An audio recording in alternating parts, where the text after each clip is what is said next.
Hello, and welcome back to another video. It's been a hot minute, I know. And what's this on my lap? Not the tapestry? Tapestry's still happening, don't worry. I'm taking a break, working on some other projects. I made a hat for a friend, and now I am making a scarf using Tunisian crochet, using the knit stitch. So it has this beautiful knitted look, but it's much thicker fabric than typical knitting, I think. It certainly uses a lot more yarn. I've got coffee brewing. Get yourself a drink, get yourself some tea, some coffee, some water. Yeah, I moved to my very first apartment, and wow, what a process that was. It kind of all happened a little bit quicker than I expected, but also slower than I expected in different ways, right? Like, I think I had been ready to move out for the past couple years, at least mentally, or like, in terms of like my level of emotional intelligence. I think I was ready to live on my own, or at least live without my parents. But I'm a frugal sort of guy. And not just frugal, but I'm also very risk averse, I think, for the most part. So moving out just didn't make sense. It didn't make sense monetarily. It didn't make sense sort of as like it just seemed like a risk that I didn't have to take because my parents were willing to house me. And I'm on good terms with my folks, you know. We get along pretty well. So there was no need to sort of change a situation that was good. But at the same time, you know, at some point you're ready to move on, and it's just different. I mean, you'll experience this too when you live in a different situation or with different people. You experience life differently. You think about yourself relative to the people around you. So when you're at home, you're always thinking about, when you're with your parents, you think about yourself relative to them and relative to your idea of them and your idea of how they think about you. And that affects you. That affects what you think. It affects what you do. It's a bit, it's not, it's not inauthentic. It's just different. And the same thing happens if you move in with a roommate. You're gonna experience life differently, and that might be really, really good. But if you move in alone, again, you get a new experience. And for, I think some people that can be a pretty negative experience. And it could be lonely, it could be depressing. And it really, there's no like right answer. It just depends for each person. And I've been doing that for, most of my life now, where my room was my bedroom. And that's not like great psychologically, where the room that you sleep in is also the room that you hang out in, and is also the room that you do work in, and like that can become a lot. And actually, people who are into sleeping, I don't know, into sleeping, sleep experts or whatever, they recommend, if you're having trouble sleeping, try to make your sleeping room only for sleeping. Now that's still tough to do, even with a single, one bed, one bath apartment. The only space I had here for my desk was my bedroom. But here I get to design my own living room. And what you're looking at is the right side of my couch and this nice coffee table. Speaking of which, it's coffee time. This is a beautiful handmade mug by my step-grandmother. She loves pottery. She loves to make mugs. Whenever I see her, she always tries to send me off with another mug or two. Oh my goodness, that is fantastic coffee. I get coffee that's defined by tasting notes. Notes of cranberry. Yes, this is the coffee I want. Notes of floral and I think this coffee is notes of citrus, floral, and silky. Gotta tell you, the silky really comes through. But I've been spending a lot of money on coffee anyway. But I'm allowed to. It's I don't need to justify. I was gonna say it's better than this, but who cares? That's just an arbitrary comparison that doesn't really mean anything. I can make up any straw man argument I want to make myself feel better. The bottom line is I I've got one life on this earth that I know of, and I'm gonna enjoy some coffee. It's that simple. Where was I? Yeah, moving. So it was really, it was exhausting, but it was also like what a joy to explore the person that I am, right?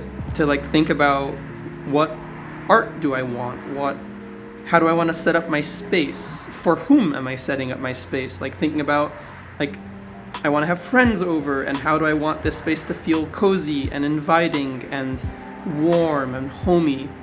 And to that effect, I've moved as far away as possible I can from IKEA furnishings, or that sort of very modern, clean design chic. I feel like that style for me feels a bit suffocating. It feels a bit, I can't quite describe it.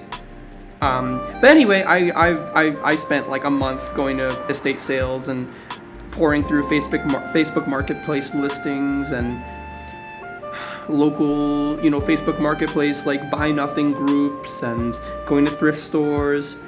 And I've ended up with a pretty nice start here. Where, for example, this coffee table is like a beautiful wood and marble top table. It was in someone's home for, I'm guessing, 50 years. And I have couches. I have like these nice armchairs that are really old and well used, and nothing in my house is brand new, which I like. That this is a personal preference. It's certainly cheaper, but to me, it feels warmer. It feels cozier that the things in my house have a history to them.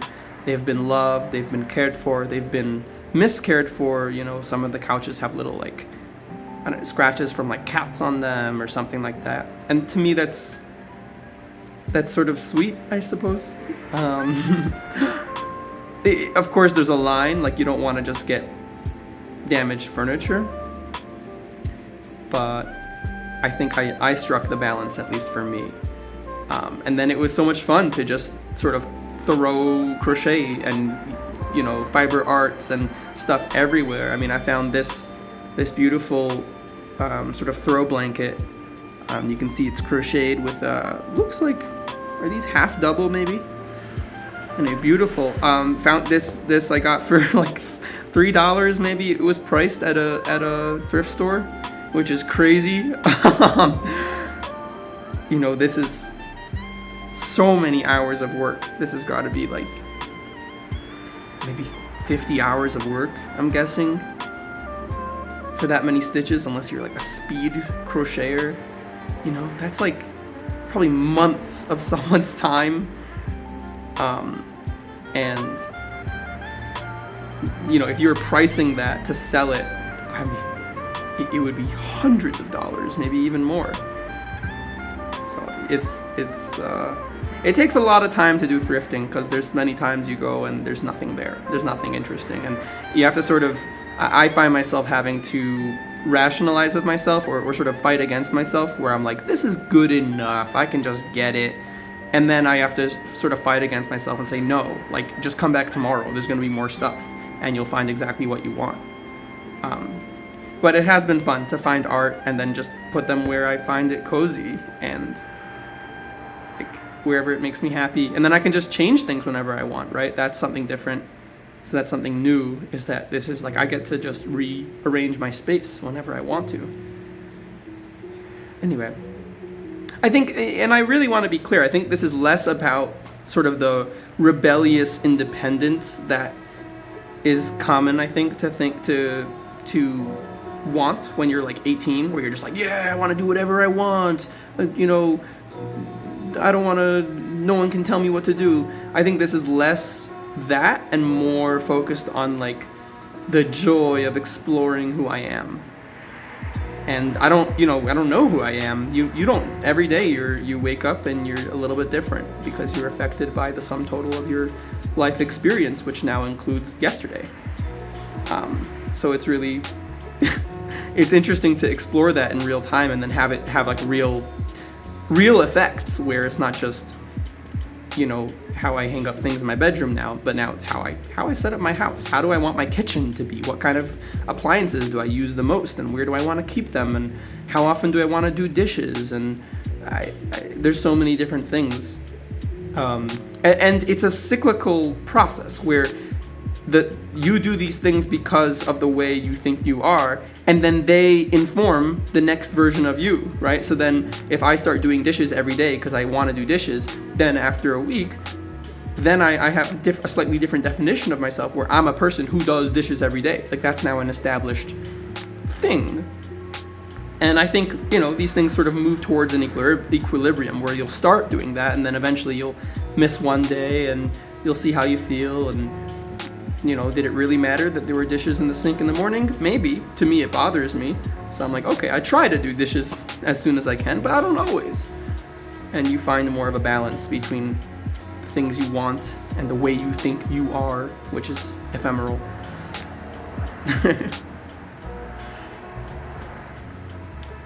So yeah, I moved. What else is new? Well, it's getting colder outside. I don't know, I think the last video I made was in the winter. Maybe it was like a year ago? Which is far, far, far too long. I was gonna say I should be making more videos. Should is a tough word. I want to be making more videos. I enjoy the process of recording. I enjoy finding the little clips for the montages. I already have I think I'm gonna make the montage in the beginning, maybe one at the end too, but I haven't recorded any things yet, but I have a few things in mind. It's kind of fun to find the music and then sit down on my computer and do a little bit of editing. Like, it's an enjoyable creative process, I find it, at least right now. And to that point, I should do more.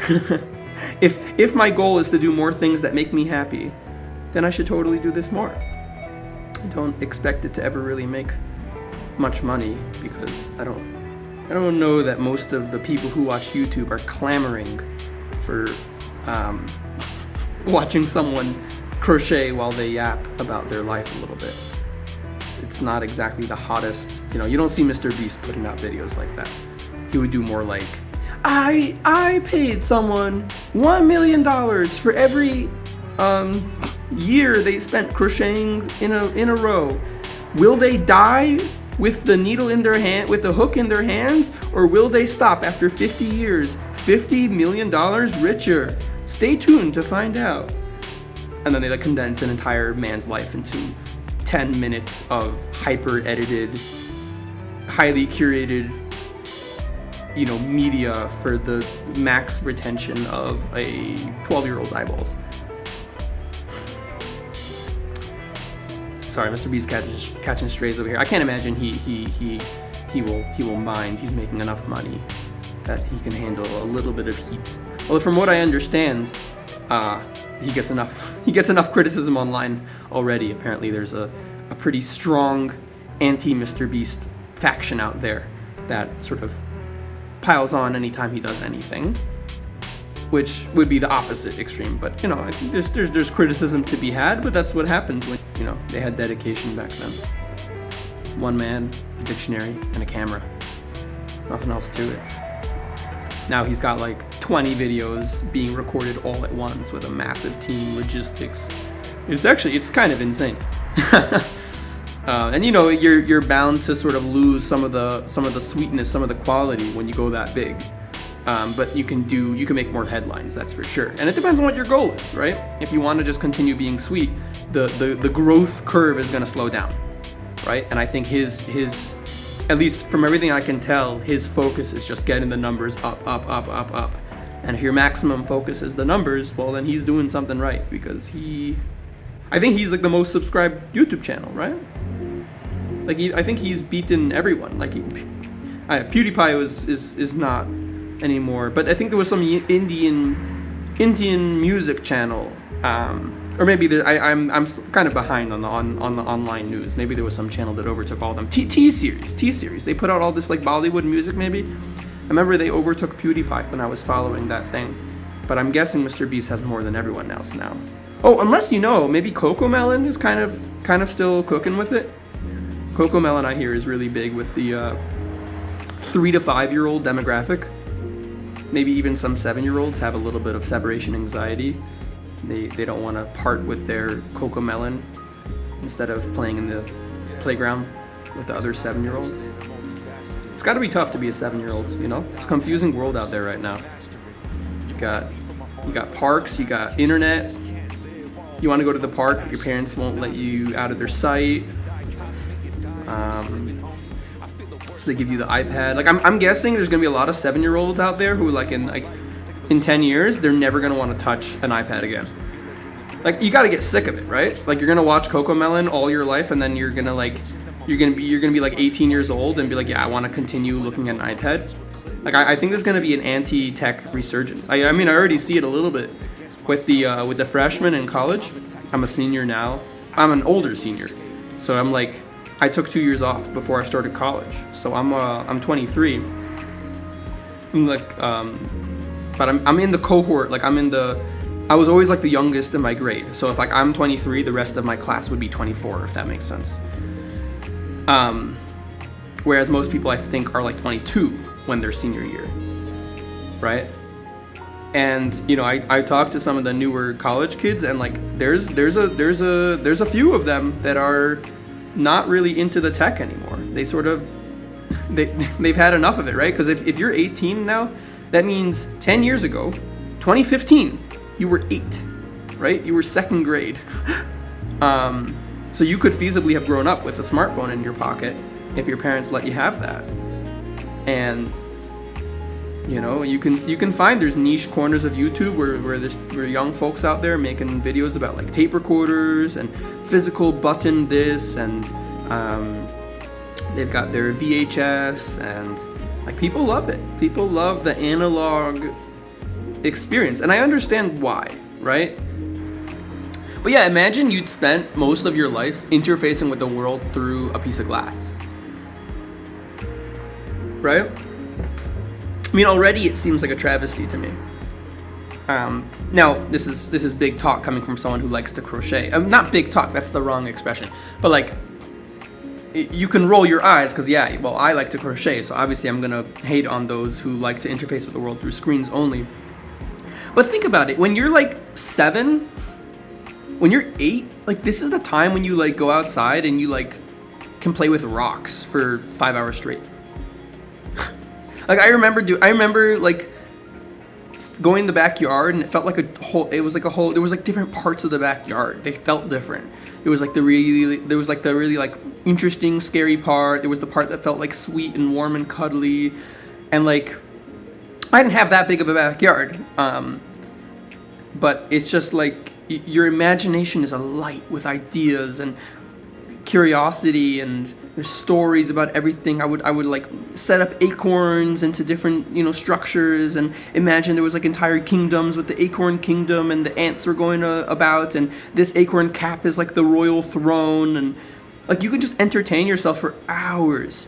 I would bike around the block and just do that again and again and again, and just you're just absorbing so much of the world around you. And to think to spend those years just behind a piece of glass, it feels sad to me. You could expand this argument to just life in general. I'm 23 now, and I'm young, I'm able-bodied, I'm healthy. I could be going hiking every day and rock climbing and traveling and doing all sorts of crazy stuff, so long as time and money permit. But I kind of do that. I kind of get upset at myself if I spend an entire day behind the piece of glass, which I absolutely have done. I kind of yesterday,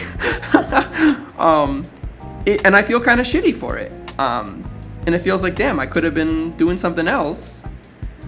And you got a limited amount of time on this planet. It feels like giving up to me. It feels like I'm giving up when I just sort of release myself to the algorithm and let it just dictate how my day goes. And it's tough. I have these criticisms of it. I think mostly because I do it. I have spent many a day where I have a lot of time and I'm like, oh, there's so many things I could do. And then I sit on my phone for most of the day. And it sucks. It sucks because I have so many hopes and ideas and dreams, and I want to make YouTube videos, and I want to make many tapestries, and I like to sing sometimes. I never sing. I don't know. I like singing, but I don't ever just be like, oh, I'm gonna like learn a new song today. I should do that, and just like go on walks and go play with acorns. I don't know. Hell, play with acorns again. Who said that's only for 7-year-olds? Just like get some more whimsy in your life going, right?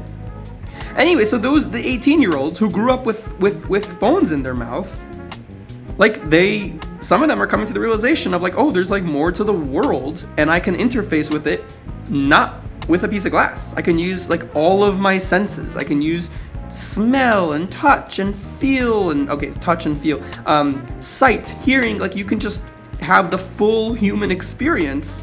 You can run the gamut of human, sensory input on the world instead of just the piece of glass. And it's so much more interesting and so much more engaging in a way.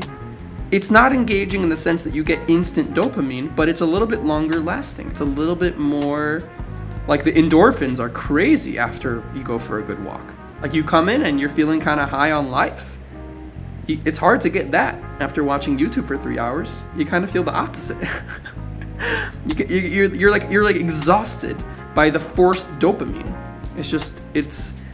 It's unnatural, right? We've figured out how to hijack the system, and it's not necessarily great all the time.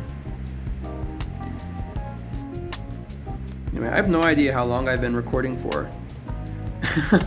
I think my aim for these videos was 20 minutes long, so maybe I will cut this video up a little bit to either shorten it to 20 minutes, or maybe I can make multiple videos out of one recording, eh? You never know. Ooh, I think I'm gonna get a shot of the tapestry in the intro. That'll be one of my shots, so you can get an update on how that is. I think since you last saw it, I did owls, lots more flowers, daffodils, and now I've just done cats. There's cats and there's kittens, and it's so adorable. Oh my god, it's so yummy.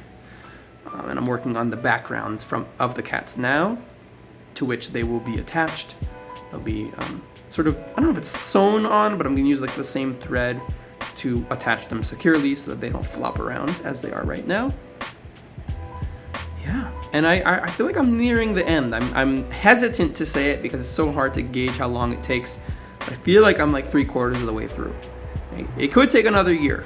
It's been 1 year, I think, now since I started it. But I think it could be done by this spring. I don't know. It also depends, of course, on like how much I actually work on it, right? So the same way, I could be making videos every single week, and then you just don't. So it's like there's the actual amount of hours it takes, and then there's when do you actually spend the time. So you could spend 10 hours working on it, and that could be spread out over a whole month. So that's actually not a lot of time. So it's hard to say like how much more calendar time it will take. But as far as like hours, I think I've got another, I don't know. I'm at 150 hours now, I think, right? I've been trying to track it. It's not perfectly accurate, but I think I'm around at 150 hours. I'm guessing I have another at least 50 hours. Maybe another 100 hours? I don't know. The last motif is butterflies, and they look really complex. Not that I haven't done complex crochet, but it looks particularly difficult. So we'll see how that goes. I've been reading this series that was recommended to me by a friend, The Cities of the West, written by a professor in some college in England, I think. The first book is called Mordu. The second one is Malarkoi, or Malarkoi. I don't know. I have a very like Tolkien brain, so like everything's very like Mordu and Malarkoi, rolling the R's and very grave, but I'm guessing that's not how it's intended. But hey, listen, I'm living my own reality. And then the last one I think is called Water Black. But it's a series of fantastic fantasy books, and they're crazy. I don't even know how to describe them. They're absolutely insane. I say they. I've only read Mordu. I'm up to Malarkey now. I have it out of the library, and I can't wait to begin. But it's a fantasy world.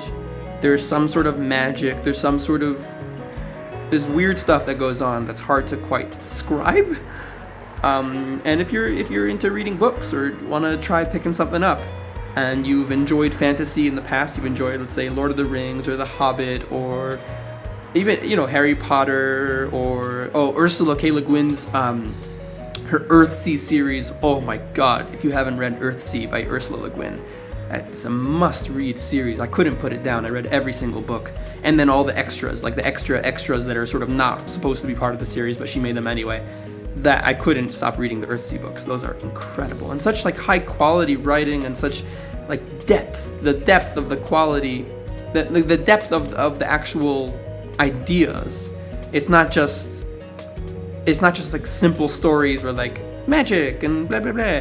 There's themes of ideas, of themes of humanity, of sexuality, of race, of power, of what we value, what we care about, why, like exploring real deep, difficult human issues, which I found fascinating and I couldn't put down. And there's fantasy, and there's magic. It's a fantastic series. So this is sort of like that, but way weirder. It's really, really good. So I'm looking forward to continuing that. Looking forward to working on my tapestry. Been doing some more hiking lately. Hiking, or like sort of walks, but walks that are on more arduous paths with more inclines and scrambling and rocks. And I recently visited some family where they live in an area that has more mountains, and I was lucky enough to climb one of them. So the climbing the mountain here is not in the sense of like rock climbing, but it's more like walking up. But when you get to enough incline and enough like you go up. Like I went up like 1,200 feet in what was it, like 4.5 miles. And that's not an easy task if you've not done any proper hiking before. But then then there's those who have climbed incredible mountains. And I'm sure what I did was a walk in the park, but that's okay. That'll be me one day, climbing first the 6,000 footers, then the 8,000, then the 10,000, 12,000 footers. Yeah, people do talk about like 12,000 footer, 6,000 footer. It's a little bit misleading, because when you're climbing a 6,000 foot mountain, you're not climbing 6,000 feet. The 6,000 foot measure is from sea level. You do not start at sea level. You start at 2,000 or 3,000 feet up, and then you climb another 3,000, 4,000 feet, which is really impressive. But I think it sort of diminishes what you've done when you talk about the height of the actual mountain, as if you climbed the entire thing. I don't know, to me it's more impressive when I'm like, I climbed 1,000 feet.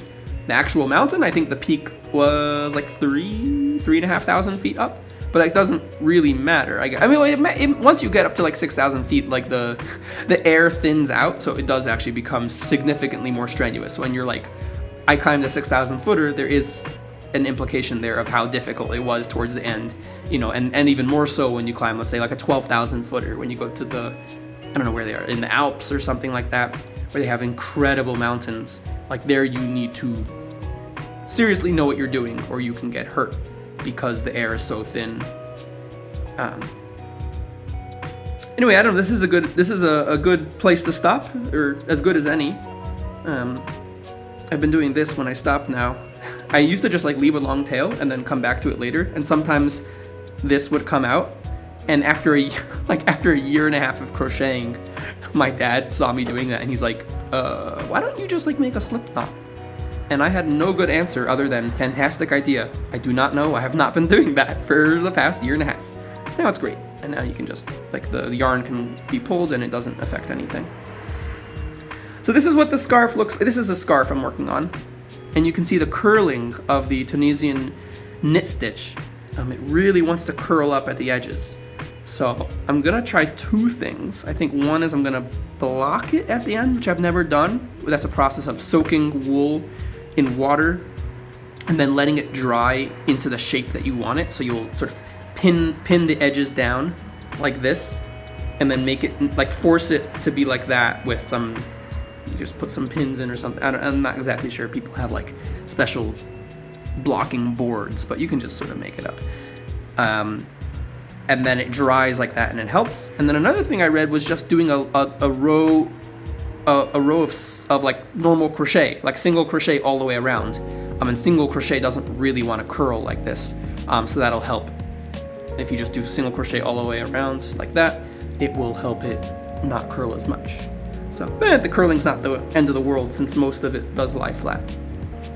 So that's what I've been working on.